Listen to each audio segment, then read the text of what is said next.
नमो नारायण। जय महाकाल। जय मां बगलामुखी। मेरे सभी दर्शकों का बहुत बहुत स्वागत है। आशा करता हूं आप लोग स्वस्थ होंगे और आप सभी लोग आध्यात्मिक मार्ग पे आगे बढ़ रहे होंगे। आज का मेरा विषय है कि शक्तियां यानी जो भी आप सिद्धियां प्राप्त कर रहे हैं, जिस भी देवी देवता की आपको सवारी आ रही है या जिस भी देवी देवता को आप सिद्ध करना चाहते हैं, उसके अनुभव आपको मिल रहे हैं और जब वो अनुभव आपको मिल जाते हैं और जागृत हो जाते हैं और आपको लगता है कि मेरे अंदर भी कुछ शक्तियां और सिद्धियां आ गई हैं, कोई भगवान है जो मेरे हमेशा रक्षा कर रहे हैं, मेरी बात सुन रहे हैं, जो भी मैं सोचती हूं या सोचता हूं वो चीजें हो जाती हैं, तो इसका मतलब है कि आपके अंदर भी कोई एक शक्ति जागृत हो चुकी है। किसी भी देवी देवता का आपके ऊपर हाथ है। जब आपके साथ कोई डिवाइन एनर्जी जुड़ती है, शक्तियां जागृत होती है, तब उसके बहुत सारे संकेत होते हैं, जिसमें से आज मैं आपको 10 ऐसे संकेत बताऊंगा जिससे पता चल सकता है कि आपके अंदर भी शक्तियां जागृत हो चुकी हैं। जब कोई भी इंसान के अंदर शक्तियां जागृत हो जाती हैं तो ऐसा इंसान किसी भी चीज की कामना नहीं करता है। बस वो दिमाग में सोचता है कि काश ऐसा हो जाता।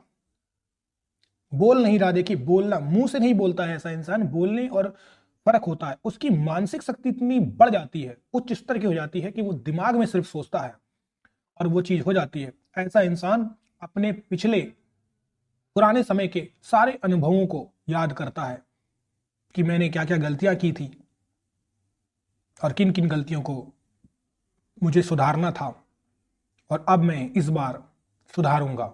यानी उसकी शक्तियां अब जागृत हो चुकी हैं जो उसे ये सब काम करने की ओर प्रेरित कर रही हैं। ऐसे इंसान के ऊपर किसी भी प्रकार के उसके पास्ट यानी जो भूतकाल में जो गुजर चुका होता है उसका कोई भी प्रभाव नहीं होता है।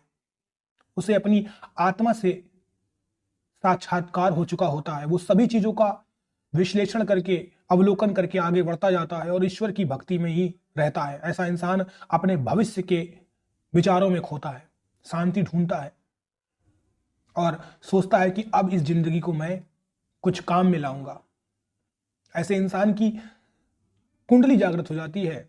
उसके अंदर बहुत सारे और भी शारीरिक लक्षण होते हैं, जैसे रात में उसे कभी भी नींद खुल जाती है, उसके शरीर में उसे बहुत सारा पसीना आने लगता है, उसे कभी भी रोने का मन करता है और अपनी पीछे यानी रीढ़ की हड्डी में भी कंपन सा महसूस होता है, दर्द सा महसूस होता है, एक ऊर्जा का प्रभाव महसूस होता है। साथ ही साथ चौथा पॉइंट, ऐसा इंसान अपनी सारी बुरी आदतों को छोड़ देता है।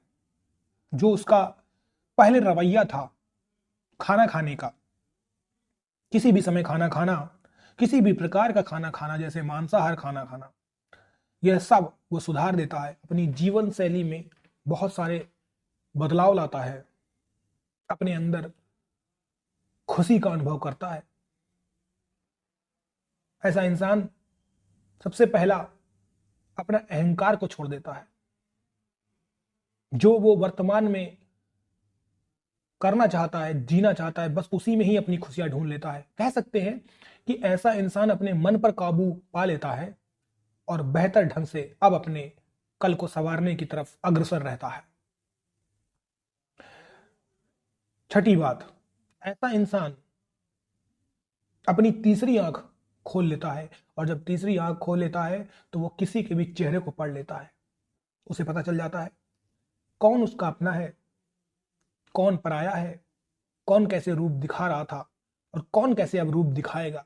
उसका ऑरा इतना स्ट्रांग हो चुका होता है कि जिसके सामने भी बैठ जाता है उसे 2 मिनट में पकड़ लेता है कि इंसान उसके लिए भविष्य में कितना अच्छा और कितना बुरा साबित होने वाला है। सातवां स्थान, सातवां पॉइंट जिसे हम सिद्धि के रूप में देख सकते हैं, ऐसा इंसान प्रकृति से यानी नेचर से अपना एक जुड़ाव महसूस करता है। ऐसा इंसान अब पेड़ पौधों से भी लगाव महसूस करता है। उसे लगता है कि ये पेड़ पौधे निर्जीव जरूर है लेकिन इनमें भी जान बसती है। उसे जानवरों से प्यार हो जाता है। पहले वही इंसान जो सिर्फ इंसानों से प्रेम करता था, अब उसे उन पेड़ पौधों में भी प्यार दिखता है, इंसान दिखता है। वो उनसे बातें करने लगता है अपने आप। उनकी पत्तियों को सहलाना, पेड़ को गले लगाना, पुचकारना, हाथ फेरना। जानवरों से भी एक प्यास, एक आस, भक्ति का एक भाव उमड़ के आता है। ऐसा इंसान किसी भी राजनीति के क्षेत्र में नहीं बढ़ता है, किसी भी धर्म के क्षेत्र में नहीं बढ़ता है, किसी परंपरा को नहीं मानता है। उसके लिए धर्म, जाति, राजनीति सब दोहरे विषय हैं। वो केवल एक ही विषय को मानता है कि ईश्वर एक है, वही सर्वोच्च है, वही परमपिता परमेश्वर है, मैं उसका दास हूं। 9वां नंबर, ऐसा इंसान खुद सो शांत रहता है, दूसरों को भी शांति देने के लिए उन्हें हमेशा समझाता रह सकता है। कह सकता है कि ऐसा इंसान एक बहुत बढ़िया मेंटर, गुरु साबित होता है और दूसरे के भी बुरे में अच्छा करने की कोशिश करता है कि किसी भी तरीके से इस इंसान की भी जिंदगी संवर जाए। जितनी संभव कोशिश होगी वो उसको बेहतर बनाने की कोशिश करेगा, उसके बुरी आदतों को उसे समझाएगा कि आपको ये बुरी आदत नहीं करनी चाहिए। कोई उसका रिश्ता टूट रहा होगा तो भी उसे समझाएगा। ऐसा इंसान, 10वां पॉइंट, हमेशा दूसरों की सेवा करता है। ऐसा इंसान हमेशा दूसरों की सेवा करता है और सेवा करने के साथ साथ उसके अंदर एक भावना यह भी होती है कि मेरी जिंदगी जो भी है मिट्टी का एक खिलौना जैसी है। इस समय जो मैं करूंगा बस मेरे साथ वही साथ जाएंगे। यानी उसे जिंदगी का एक उद्देश्य समझ में आ चुका होता है कि मेरा शरीर केवल मिट्टी की कठपुतली है। जब मैं मर जाऊंगा तो मुझे मेरे नाम से बस इन्हीं कारणों से याद किया जाएगा जो मैं अब कर्म करूंगा। तो ऐसा इंसान एक उचित मार्ग को पा लेता है, खुद से आगे बढ़ता है। उसकी सारी आंखें जो होती है, जिसे दिव्य चक्षु ज्ञान कहते हैं, वो खुल चुके होते हैं। उसकी जिंदगी में